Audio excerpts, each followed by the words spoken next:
Hey there, this is Charlie with Wandering Roots Campers out here in Leavenworth, Washington. And I wanted to show you this awesome 3-person seat we just installed into a Sprinter 144 build. So this seat is from the Sprinter store. It's 3-person, comes a bed, and it's got 3 DOT approved seat belts with properly attached to the floor. In this situation, under-seat custom cabinetry so that you can use that space nice and easy. But the real feature of this seat is that it turns into a bed.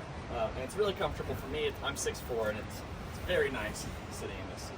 So to put the seat into bed mode, I'm going to put the headrest down, fold this guy forward, pull up on the tab, drop that down. Now you got a full-length bed here. It's very comfortable. It's very plush. And lots of space. So there is a back panel to this, and in this situation we're leaving it in the down position so that there's space above it for the bed. If you wanted to bring it up, most of the time your seat would actually be installed further forward, but in this case we needed it back. So if they ever want to bring this up, you just take out this bed panel or raise it up.